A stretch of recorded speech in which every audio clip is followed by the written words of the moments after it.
कुछ लोग ऐसे होते हैं जिनके मन में गंदे और वासना के विचार उठते रहते हैं। आज की इस वीडियो में हम आपको एक कथा के माध्यम से बताएंगे कि स्वयं बजरंग बली हनुमान जी ने गंदे विचारों को रोकने की वह कौन सी बातें बताई हैं। तो चलिए मैं आपको वो कथा सुनाता हूं, लेकिन एक बात का ध्यान रखना, इस वीडियो को अधूरा छोड़ने की गलती मत करना, नहीं तो हमेशा परेशान रहोगे। एक बार नारद जी इंद्रलोक गए तो उन्होंने देखा कि इंद्रदेव रंभा उर्वशी और मेनका के साथ भोग विलास में मग्न थे। जब नारद जी इंद्रलोक पहुंचे तो इंद्रदेव उनसे मिलने भी नहीं आए, जिससे नारद जी को बहुत दुख हुआ। तब उनके मन में एक प्रश्न उठा कि लोग विषय भोग में इतना क्यों गठित है। तब उन्होंने सोचा, अगर कोई ऐसा हो जिसने अभी तक विषय भोग ना किया हो, वही मुझे इस प्रश्न का उत्तर दे सकता है। तब उनको याद आते हैं पवन पुत्र हनुमान जी। देवर्षि नारद जी ने विलंब न करते हुए इंद्रलोक से प्रस्थान किया और जा पहुंचे हनुमान जी के पास। तब हनुमान जी तपस्या में लीन थे। जैसे ही नारद मुनि वहां पहुंचे, तब हनुमान जी ने आंखें खोली और देवर्षि नारद जी से बोले, हे नारायण भक्त देवर्षि नारद जी, आप आज हमारे पास आए हैं। कोई अनहोनी हुई क्या मुझसे, या फिर किसी पर कोई संकट आया है क्या? तब देवर्षि नारद जी बोले, हे संकट मोचन हनुमान, ऐसी कोई बात नहीं है, मुझे बस आपसे एक प्रश्न का उत्तर जानना था। तब हनुमान जी ने कहा, कहिए देवर्षि नारद जी, आपका वह प्रश्न कौन सा है? तब देवर्षि नारद जी बोले, हे संकट मोचन हनुमान, आपने आज तक किसी भी स्त्री को स्पर्श तक नहीं किया है, ना तो आज तक आपने किसी के साथ विषय भोग किया है। लेकिन मैं जब इंद्रलोक पहुंचा तो इंद्रजीत मुझे मिले तक नहीं, क्योंकि वह रंभा, मेनका, उर्वशी के साथ वासना में व्याप्त थे। तब मेरे मन में यह प्रश्न उठा कि मनुष्य के मन में यह वासना का विचार क्यों उठता है और इसे कैसे रोक सकते हैं। तब महाबली हनुमान जी बोले, हे देवर्षि नारद जी, अगर आपका प्रश्न यही है तो मैं आपको इस प्रश्न का उत्तर बताता हूं, लेकिन इसके लिए आपको एक कथा सुननी होगी। तब देवर्षि नारद जी बोले, ठीक है संकट मोचन हनुमान, मैं उस कथा को पूरे मन और लगन के साथ पूरा अंत तक सुनूंगा और संपूर्ण वैकुंठ लोक में इसका विश्लेषण भी करूंगा। तब हनुमान जी कथा को सुनाना प्रारंभ करते हैं। भक्तों, मैं आगे बढ़ने से पहले, अगर आप हनुमान जी के भक्त हैं तो सच्ची श्रद्धा से कमेंट में जय हनुमान जी जरूर लिखें। हनुमान जी आपकी सभी मनोकामनाओं को अवश्य पूर्ण करेंगे। आगे हनुमान जी कथा को सुनाना प्रारंभ करते हैं और कहते हैं कि एक बार एक युवक एक विद्वान साधु के पास गया और महर्षि से बोला, हे गुरुजी, मेरे मन में इतने गंदे विचार क्यों आते हैं? मैं नहीं चाहता कि मेरे मन में गंदे विचार आए, लेकिन फिर भी मेरे मन में हमेशा काम वासना के विचार उठते रहते हैं और मैं इनके बारे में सोच सोचकर बहुत परेशान हो जाता हूं। मेरी ऊर्जा और समय यही सब सोचने में ही नष्ट हो जाती है और इन सबके विचारों की वजह से मैं कभी भी शांत नहीं रह पाता और मैं हमेशा ही स्त्रियों को देखकर मोहित हो जाता हूं। गुरुजी, मैं अपने आप को रोक नहीं पाता। महाबली हनुमान जी ने आगे कहा, हे देवर्षि नारद जी। उस साधु मुस्कुराए और उन्होंने उस युवक से पूछा, क्या तुम्हें पता है ये काम वासना होती क्या है? उस युवक ने उत्तर दिया कि मैं तो नहीं जानता कि काम वासना होती क्या है, पर गुरुजी ये जो भी चीज है बहुत बुरी चीज है। फिर उस साधु ने उस युवक से कहा, सबसे पहले तो तुम्हें यह समझना है कि प्राकृतिक रूप से जो भी चीज हमारे अंदर है वह बुरी नहीं है। हमारे जीवन में उसका कुछ ना कुछ महत्व है। वासना कोई बुरी बात नहीं है। ये तो हमारे मन की एक भावना है जो हमें किसी न किसी चीज की कमी का एहसास करवाती है और फिर हम उस चीज को पाने के लिए उस चीज की तरफ आकर्षित हो जाते हैं। साधु आगे उस युवक से कहते हैं, अगर तुम्हारे पास धन की कमी है तो तुम्हारे अंदर धन पाने की वासना उत्पन्न हो जाएगी। तो वासना कुछ और नहीं, बस एक प्रकार की कमी है जो एक प्रकार की जरूरत का एहसास दिलाती है। और जब ये जरूरत शारीरिक हो तो हम इसे काम वासना का नाम देते हैं। युवक ने साधु से कहा, गुरुजी, मुझे काम वासना का मतलब तो समझ में आ गया, पर आप मुझे ये बताइए कि ये आती कहां से है और कैसे आती है। हनुमान जी ने आगे कहा, हे देवर्षि नारद जी, तब उस महर्षि ने कहा कि काम वासना कहीं से आती नहीं है, ये तो हमारे अंदर ही होती है और इसका होना तो जरूरी भी है, अभी तो मानव जाति का विस्तार होगा। अब उस युवक ने कहा, जब ये हमारे अंदर ही है और जरूरी भी है तो फिर लोग इसे गलत क्यों बोलते हैं। साधु ने कहा, यही तो समस्या है, लोगों ने काम वासना को गलत तरीके से सोच लिया है, इसे छुपाने की दबाने की कोशिश करते हैं। काम वासना गलत नहीं है, बल्कि काम वासना का गलत तरीके से प्रयोग करना गलत बात है। लोग जिससे प्रेम करते हैं बस उसी के लिए जीने लग जाते हैं, उसे पाना ही उनका अपना मार्ग बन जाता है और उसी के बारे में हमेशा सोचते रहते, पर यह सब गलत है। साधु ने युवक से कहा, क्या तुम्हें पता है जानवरों में भी काम वासना होती है। उस युवक ने उत्तर दिया, हाँ गुरुजी, जानवरों में भी काम वासना होती है, क्योंकि जानवर भी तो आखिर अपने वंश को आगे बढ़ाने के लिए मादा के साथ व्यभिचार करते हैं। उस महर्षि ने आगे कहा कि हम जानवरों की काम वासना को गलत क्यों नहीं कहते। युवक ने कहा, गुरुजी मुझे इसका उत्तर नहीं पता। युवक आगे कहता है, महात्मा जी आप ही मुझे बताइए। तब महर्षि ने कहा, जानवर अपनी काम वासना का प्रयोग आनंद प्राप्ति के लिए नहीं करते, वह तो सिर्फ संतान उत्पत्ति करने के लिए काम वासना का उपयोग करते हैं। जानवरों को प्रकृति ने इतनी समझ नहीं दी है कि वह काम वासना को अपने सुख का आधार बना सके। हनुमान जी ने आगे कहा, हे देवर्षि नारद जी, वह महर्षि आगे बोला, मनुष्य अपनी समझ के बलबूते पर प्रकृति में पाई जाने वाली प्रत्येक वस्तु को अपने सुख के लिए प्रयोग करता है। हम इंसानों ने ही काम वासना को अपने सुख का साधन बना लिया है, परंतु प्रकृति ने तो इसे हमें अपने वंश को आगे बढ़ाने के लिए दिया था, लेकिन प्रत्येक इंसान ने इसे अपने जीवन का परम लक्ष्य बना रखा है और इस तरह से काम वासना का आ जाना गलत है। हनुमान जी ने आगे कहा, हे देवर्षि नारद जी, युवक ने पूछा, महात्मा जी ये काम वासना हम पर हावी क्यों होती है, ये हमेशा ही क्यों आ जाती है। तब उस महात्मा ने कहा, सुनो अब मैं तुम्हें एक कहानी सुनाता हूं, उसे तुम ध्यान पूर्वक सुनना, तुम्हें तुम्हारे सारे सवालों का जवाब मिल जाएगा, बस तुम्हें ध्यान से सुनकर समझना है। युवक ने कहा, ठीक है गुरुजी। वो महर्षि आगे कहता है, एक बार की बात है, एक आश्रम में एक गुरु और उनके शिष्य रहा करते थे। सभी बच्चे रोजाना आश्रम के दूर स्थित देवरिया नामक एक गांव में भिक्षा मांगने के लिए जाते थे। उसी आश्रम का एक शिष्य जिस गांव में भिक्षा लेने जाता था, तो रास्ते में एक नदी मिलती थी। एक दिन उसने देखा कि एक युवक वृक्ष के पीछे छिपा है। वो लड़का उस युवक के पास गया और उसके पास जाकर बोला, भाई तुम इस वृक्ष के पीछे छिपकर क्या देख रहे हो।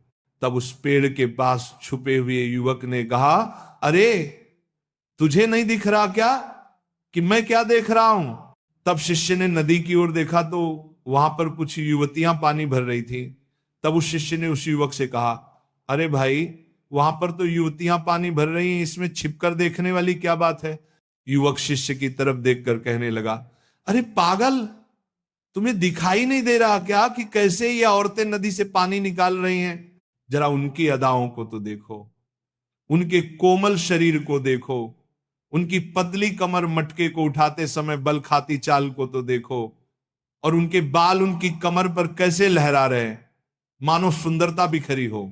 शिष्य ने फिर नदी की तरफ देखा और इस बार वह देखता ही रहा, परंतु अभी तक उसे तो कुछ भी नजर नहीं आ रहा था और वह बिल्कुल निर्भय था।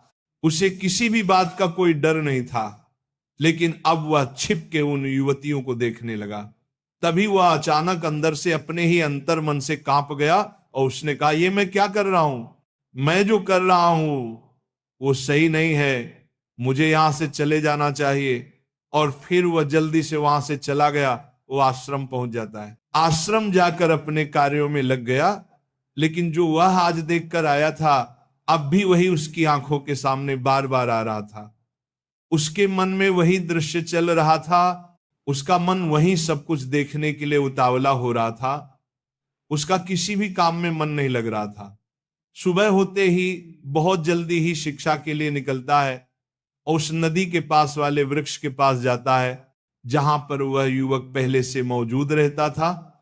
वह शिष्य भी उसके साथ मिलकर युवतियों को छुप छुप कर देखने लगता है। महर्षि आगे कहते हैं कि अब वह रोज ऐसा करने लगा, लेकिन अब उस शिष्य का मन किसी भी काम में नहीं लगता था। वह हमेशा ही किसी न किसी प्रकार के विचारों में उलझा रहता था।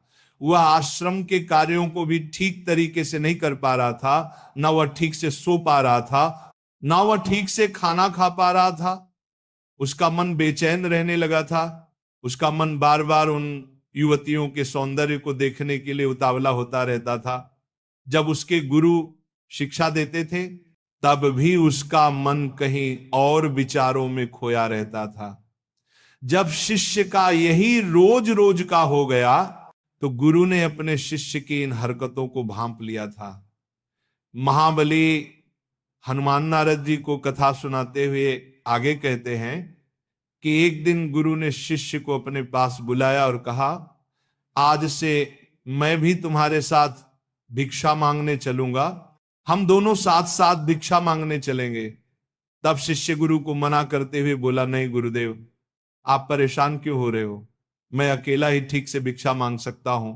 गुरु ने शिष्य से कहा, ठीक है, तुम अकेले ही भिक्षा मांगने जाओ। जैसे ही गुरुजी ने इतनी बात कही, वह शिष्य तुरंत वहां से भिक्षा मांगने के लिए निकल गया। उसके जाने के बाद गुरु भी आश्रम से निकल गए और वह अपने शिष्य का पीछा करने लगे कि वह कहाँ जाता है, किससे मिलता है। ये सब देखने के लिए उसके पीछे पीछे चलने लगे। कुछ दूर जाने के बाद गुरु ने देखा कि उनका शिष्य एक युवक के साथ एक वृक्ष के पीछे किसी अपराधी की तरह छिपा हुआ है और छिपकर कुछ देख रहा था। गुरु भी अपने शिष्य के पीछे गए।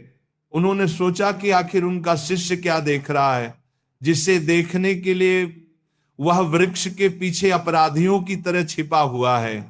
तब गुरु ने देखा कि उनका शिष्य वृक्ष के पीछे छुपकर युवतियों को देख रहा है जो कि नदी से पानी भर रही थी।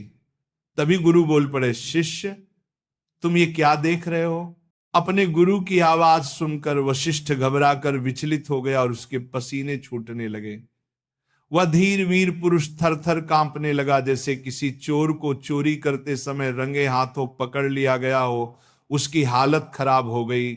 वह कुछ भी नहीं बोल पा रहा था, वह अपने गुरु से नजर भी नहीं मिला पा रहा था। गुरु ने शिष्य की तरफ देखा और कहा, हमारा शिष्य तो निर्भय था, उसे तो किसी भी चीज का डर नहीं लगता था, लेकिन ये क्या, तुम तो डर के मारे कांप रहे हो।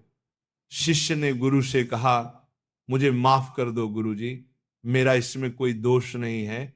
मेरे साथ ये जो युवक है इसने ही मुझे बहका दिया, लेकिन मैं आपसे प्रार्थना करता हूं कि आज के बाद मैं ऐसा दोबारा नहीं करूंगा। गुरु ने शिष्य से कहा, कोई बात नहीं, पर इस बात का तुम ध्यान रखना कि हम जैसी संगति करते हैं वैसा ही फल हमें प्राप्त होता है। इसीलिए अच्छी संगति करो जिससे तुम्हारे अच्छे विचारों का प्रवेश हो। फिर गुरु और शिष्य आश्रम लौट आए और फिर से आश्रम के कार्यों पर ध्यान देने लगे। वह जिस रास्ते से पहले जाता था उसने उस रास्ते को त्याग दिया और दूसरे रास्ते से जाने लगा। वह अपने काम को ध्यान से करता, लेकिन धीरे धीरे उसके अंदर क्रोध उत्पन्न हो गया और फिर वह दूसरों पर क्रोध करने लगा और बेचैन रहने लग गया। अब वह सही समय पर भोजन भी नहीं करता था, वह भोजन भी बहुत कम खाता था। एक रात गुरु शिष्य के पास आए और उससे बोले, अब तक तुम कितनी बार अपने वादे से मुकर चुके हो? यह सुनकर शिष्य अपने गुरु के चरणों में गिर गया और रोने लगा।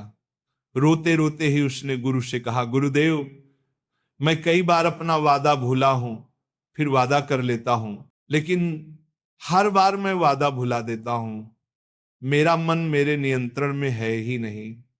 मैं बहुत कोशिश करता हूं कि मैं अपने मन से सारे बुरे विचारों को निकाल दूं, लेकिन मैं चाह कर भी ऐसा नहीं कर पा रहा हूं।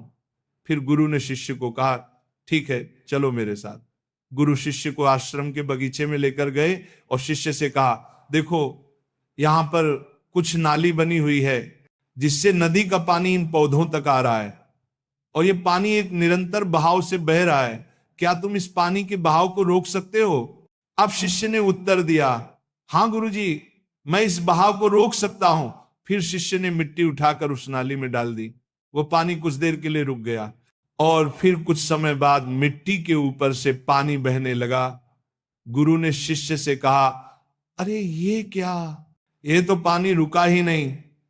फिर शिष्य ने कुछ मिट्टी और पत्थर उठाकर उस नाली में डाल दिए, जिससे कुछ समय के लिए पानी रुक गया, लेकिन फिर उस पत्थर के ऊपर से पानी बहने लगा। उसके बाद गुरुजी ने कहा, अरे ये क्या हुआ, पानी तो फिर से बह गया। तुम तो बोल रहे थे कि तुम इसे रोक दोगे, क्या तुम इसे रोक नहीं सकते? तब शिष्य ने कहा, कोई बात नहीं गुरुदेव, मैं अभी इस पानी को आपको रोक के दिखाता हूं। वह फिर से एक भारी सा पत्थर लेकर आया और उसे नाली पर डाल दिया और पानी का बहाव रुक गया। शिष्य ने गुरु जी से कहा, देखा गुरुदेव, मैंने कहा था ना कि मैं पानी को रोक दूंगा। मैंने पानी को रोक दिखाया, आपकी बात मैंने पूरी कर दी। उसके बाद गुरु जी मुस्कुराए और बोले, अच्छा जरा ध्यान से देखो कि पानी रुका है, वह तो पीछे की नाली से अगल बगल बह रहा है, और ध्यान से देखो इस पत्थर के आगे भी आ गया है। ये पानी अपना रास्ता बदलकर फिर से आगे की तरफ बह जाएगा। और फिर कुछ देर बाद ऐसा ही हुआ। तब गुरुजी ने शिष्य को समझाया, तुम्हारे साथ भी तो ऐसा ही चल रहा है। तुम बार बार प्रयास कर रहे हो, पर हर बार तुम्हारा प्रयास टूट रहा है, और ये हमेशा टूटता ही रहेगा। तुम कितना भी मिट्टी पत्थर रख लो, लेकिन पानी तो अपना रास्ता बना ही लेगा। ये सब देखकर शिष्य ने गुरु से कहा, हे गुरुदेव, क्या आपके पास कोई तरीका नहीं है जिससे मैं गंदे विचारों को रोक सकूं और ये मेरे मन में ना आए? गुरुजी शिष्य को एक नदी के पास ले गए जहां से उस बगीचे में पानी आ रहा था।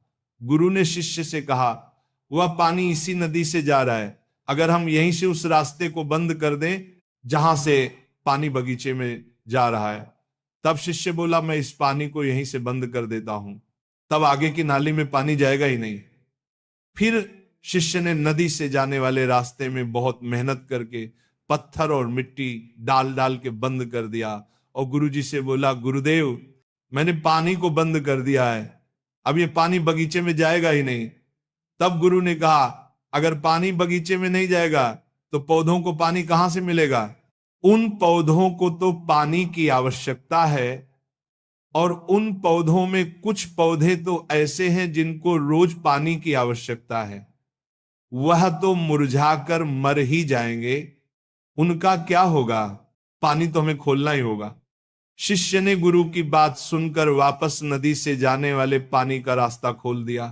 तब गुरु ने शिष्य से पूछा, अगर हम इस नदी के पूरे पानी को बगीचे की तरफ कर दें तो क्या होगा?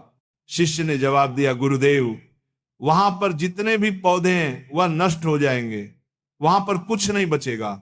फिर गुरु मुस्कुराए और बोले, मैंने तुमसे ये सब जो करवाया तुमको समझ में आया कुछ? तुम इस बात को समझ पाए हो कि हमें किसी भी चीज को रोकना नहीं है, बस हमें हमेशा संतुलन बनाए रखना है। कम पानी से भी पौधे नष्ट होते हैं और ज्यादा पानी से भी पौधे नष्ट होते हैं। हमारा जीवन संतुलन से ही सही चलता है। गुरुजी ने शिष्य से कहा, अगर मैं तुम्हें कहूं कि तुम आम के बारे में मत सोचो, तो तुम्हारे मन में सबसे पहले किसका चित्र आएगा? शिष्य ने कहा, गुरुजी, मेरे मन में तो पहला चित्र आम का ही आएगा।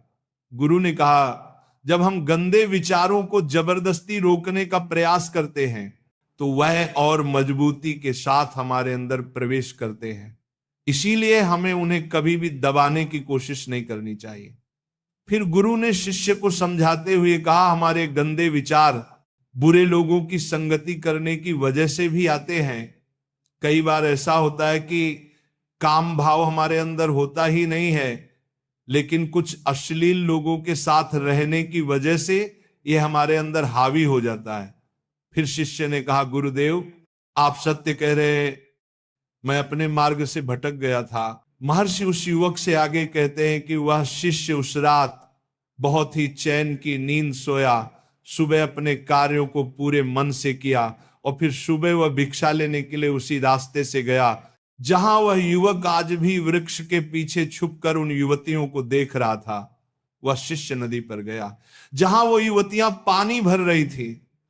उसने उनसे पानी मांगा, उनमें से एक ने उसे पानी पिलाया और उस शिष्य ने उनके चरण छुए।